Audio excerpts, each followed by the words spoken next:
السلام عليكم اعزائي المشاهدين، معكم حلويات فاطمه الزهراء أورموش. اليوم غادي نقدم لكم واحد الاكله اللي اقتصاديه وزوينه بزاف. هي اكله فيها بزاف ديال الخضره، ولكن اي واحد باغي يختار خضره وحده ممكن يديرها. انا غادي ندير لكم ان شاء الله بزاف الانواع تاع الخضر باش نوريكم، حيت كاين اللي كيبغي الفلفله، كاين اللي كيبغي الدنجال، كاين اللي كيبغي مطيشه. داكشي علاش درتهم انا في بلا واحد، ولكن اللي بغى فيكم يختار اي خضره يديرها بوحدها ممكن يديرها. غادي نبدا معكم اعزائي المشاهدين الطريقه ديال التحضير. عندي هنايا جبن الموزاريلا، ماشي ضروري، على حسب الانسان، كاين اللي كيبغي كاين اللي ما كيبغيش، ماشي ضروري. عندي هنا 2 معالق كبار ديال زيت الزيتون، معلقه كبيره ديال مركز الطماطم، عندي هنايا 2 من الفصوص ديال الثوم، عندي هنايا بصله مشلضه، وهنا عندي الكفته، عندي هنا مطيشه اللي طحنتها، عندي هنايا القزبور خليته طري، عندي هنايا الخضر، عندي مطيشه، الدنجال، الفلفله في الالوان، عندي فلفله صفراء وخضراء وحمراء، عندي هنايا الكفته اللي خلطتها مع شويه ديال الرز والبصله، وعندي هنايا 2 بيضات مسلوقين. بالنسبه للتوابل عندي كلهم توابل معلقه صغيره من الكمون والملحه والتحميره والسكنجبير والبزار. اجيو معايا تشوفوا طريقه ديال تحضير الاكله.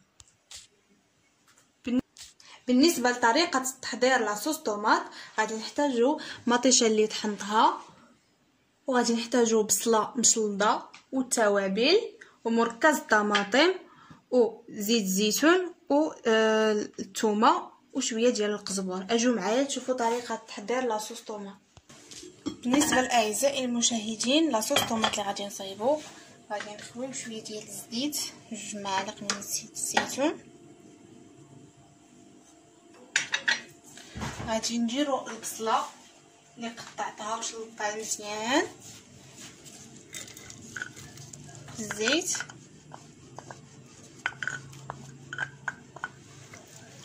نحاول نخلط مزيان، نخليها تقريبا حتى تقلى شويه البصله ونعاودو نطلق. دابا بعد ما تقلات لينا البصله غادي نخويو عليها مطيشه طريه اللي طحنت بوحدها، طحنتها في الميكسور، عطاتنا على هذا الشكل. غادي نخلطها مزيان مع البصله. هاد لاصوص طوماط راه كتجي بنينه بزاف ورائعه. كيف ما شفتوا معايا انا درت لاصوص طوماط. غادي ندير التوابل، عندي هنا سكنجبير، وغادي نديرو التحميره، طبيصه ديال الملحه والابزار حتى هو حسب الذوق، الكمون،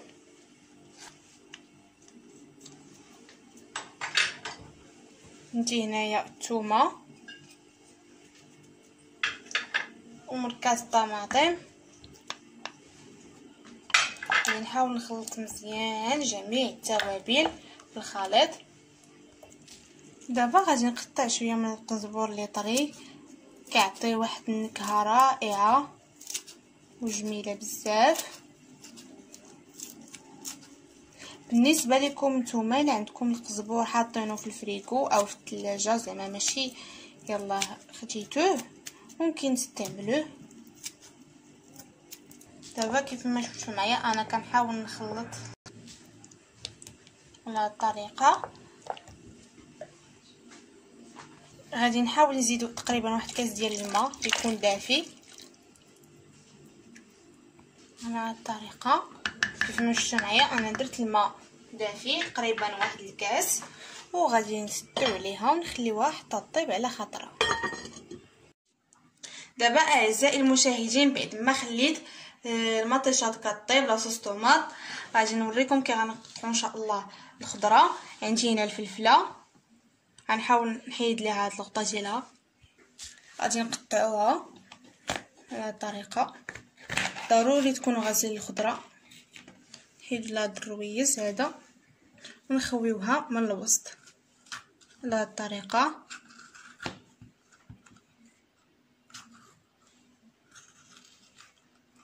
حاولوا نحيدوا لها هاد القليب اللي يكون لداخل. الطريقه ديالها راه ساهله. نحيدوا لها زريها هكا كتجينا بعد ما كنخويوها.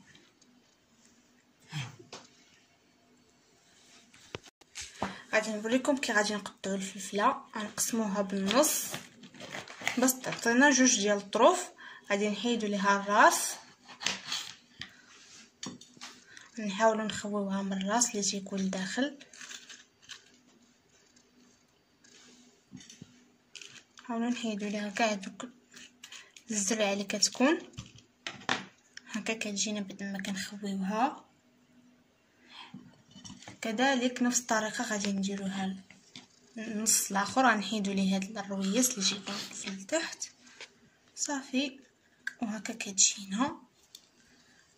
بالنسبه للمطيشه غادي نحيدوا ليها الوريده اللي كتكون الفوق. غادي نحاولوا نحيدوا ليها الجهه الفوقانيه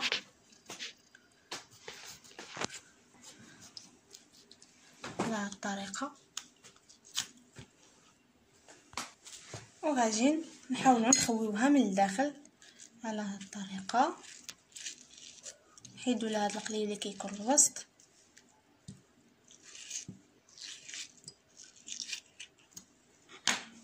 ناخذوا ملعقه. حاولوا نحيدوا كاع ديك السلعه اللي كتكون لداخل. دابا كيف ما شفتوا معايا قطعت المطيشه، الفلفله الخضراء والصفراء والحمراء. غادي نوريكم واحد الطريقه جديده باش تخويو الدنجال ديالكم من الداخل.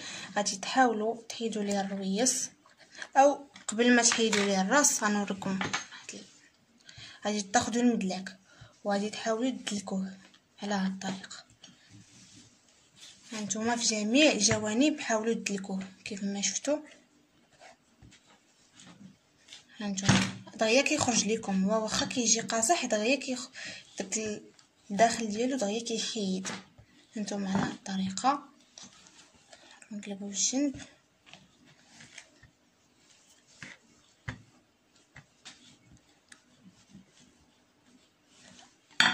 دابا غادي نحاولوا نقطعوا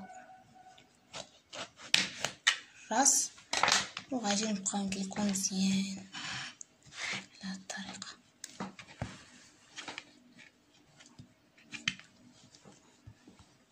دابا بعد ما كندلكوها مزيان غادي نخويوها من الجنب بالموس. ندورو كاع الجناب تقريبا حتى نخويوها كامله. ناخذ معلقه باش نخرجوا داك الحشوه اللي كتكون لداخل ديال الدنجال.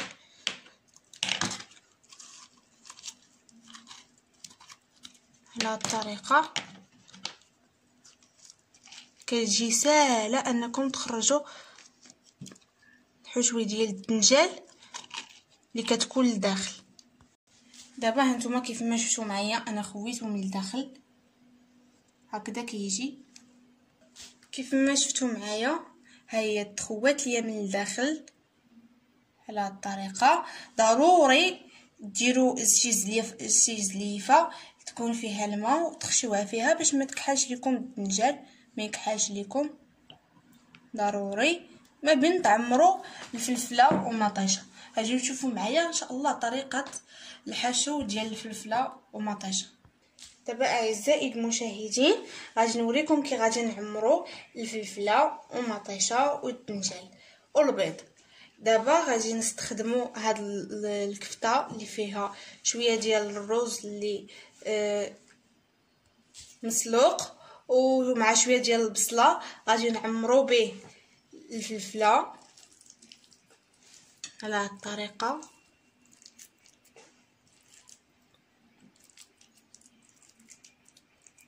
كيف ما شفتوا غادي نعمروا به الفلفله الصفراء ماشي بالضروري ديروا نفس الالوان اللي دايره انا. وغادي نعمرو مطيشه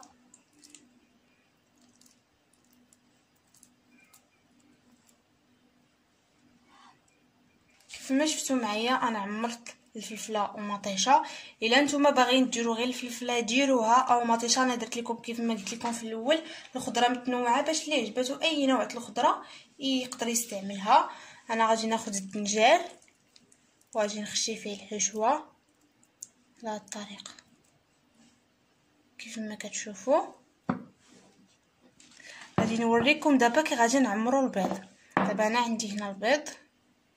غادي ناخذ الكفته اللي ما فيها لا الرز لا حتى حاجه وغادي ناخذ شويه ديال الكفته وغادي نحاول نقرصها فوق من اليد ديالي بهذه الطريقه تتقرص مزيان. وغادي نحاول نكركمها فوق من الكفته على هذه الطريقه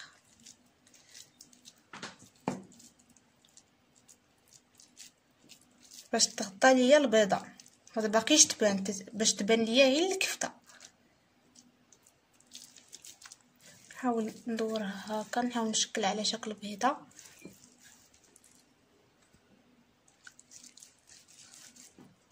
هكا كتجينا كيف ما كتشوفوا. دابا اعزائي المشاهدين انا هنا درت عندي هذا المول كبيت فوق منه لاصوص ودرت منه شويه ديال القزبر من الفوق. دابا غادي نستف الخضره ديالي. قبل خاصكم ضروري تكونوا مسخنين الفران ديالكم على درجه حراره 220. دابا غادي ناخذوا الفلفله حمراء ونحاولوا نشكلوا. انا غادي نقلبها من الفوق بعد. غادي ناخذ شويه ديال الفرماج بعدا شويه بهذه الطريقه نحاول نقلبها ونخشيها وسط من لاصوص. هانتوما غادي ندير الاخرى الحمراء شويه ديال الفرماج نقلبها ونخشيها الوسط. هانتوما غادي ناخذ الفلفله الصفراء ندير فوق منها الفرماج ونقلب على هذه الطريقه. غادي ناخذ مطيشه ونديرها. انا نبقى مستمره على هذه الطريقه نتوما شوفوا معي. دابا انا كيف ما شفتوا معايا انا شكلت هذا الديكور. كتجي بحال شي جرده ديال الخضره فيها جميع الخضار متنوعين والالوان مختلفين. دابا غادي ناخذ البيض اللي معمر بالكفته وغادي نحاولوا نخشيوه على هذه الطريقه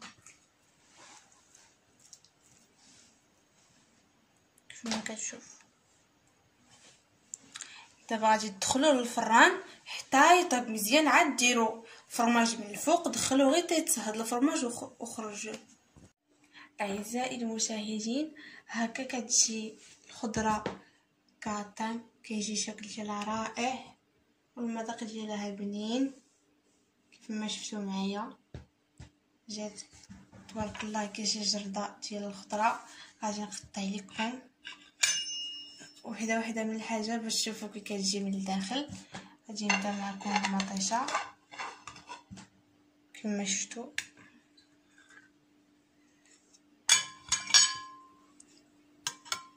قطع لكم من الداخل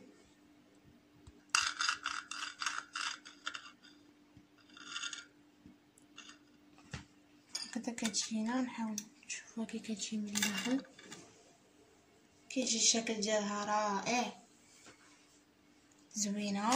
غادي نحاول ناخذوها ونحطوها كما شفتوا معايا. غادي نحطها في طبق ديال التقديم. هانتوما هكذا كتجي. غادي نديرو شويه لاصوص. انا هنا عندي لاصوص طوماط زدت عليها شويه ديال الفرماج نحطو عليها من الفوق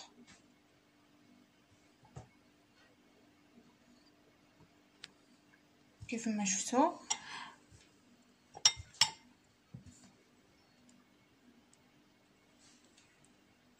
غادي نوريكم دابا الدنجال كي كيجي من الداخل.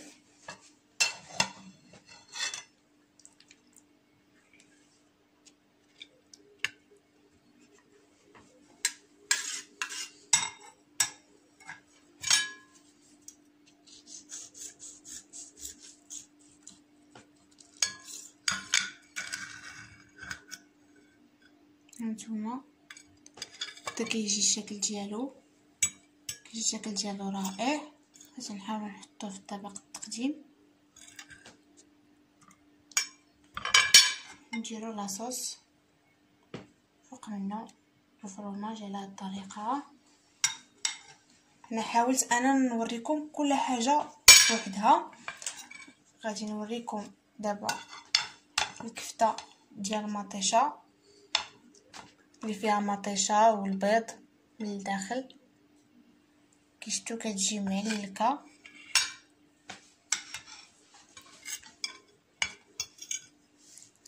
نحاول نقطعوها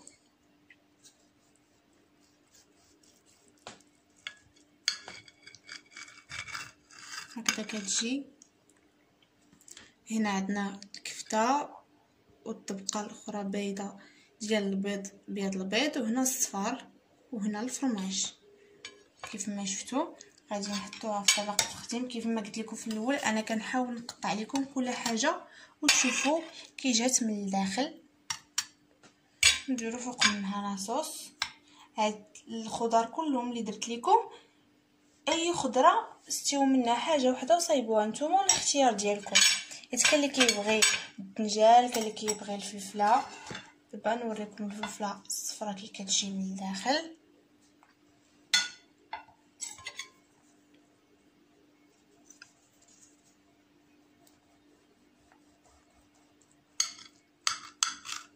هانتوما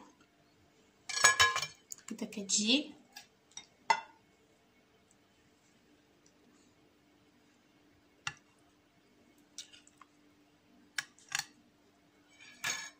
كما شفتوا هاد لاصوص اختياريه. انا عزيز عليا ندير لاصوص من الداخل باش حتى الكفته يكون عندها المذاق ديالها. وغادي نوريكم فلفله خضراء كيف كتجي على هاد الطريقه. هانتوما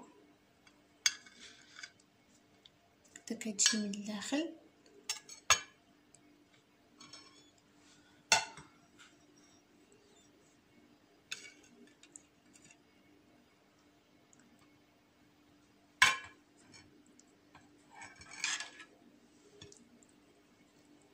نديرو عليها لاصوص. كي شتي لاصوص كتجي عاقده والفرماج زاد عقدها من الداخل. اعزائي المشاهدين هكا كيجي الشكل النهائي ديال الخضره معمره بالكفته كيف ما شفتوا. ودرت فوق منهم لاصوص مخلطه مع شويه ديال الفرماج. هكا كتجي رائعه. كنشكر جميع المتتبعين في قناه حلويات فاطمه الزهراء أوموش، وكنقول لكم شكرا على التتبع ديالكم. وبالنسبه للناس اللي يلاه شافوا الفيديوهات ديالي وتابعوهم، يديروا لي ابوني ولايك باش يوصلكم جميع الفيديوهات الجديده وكل الفيديوهات ديالي. وكنقول لكم شكرا وبصحه والراحه.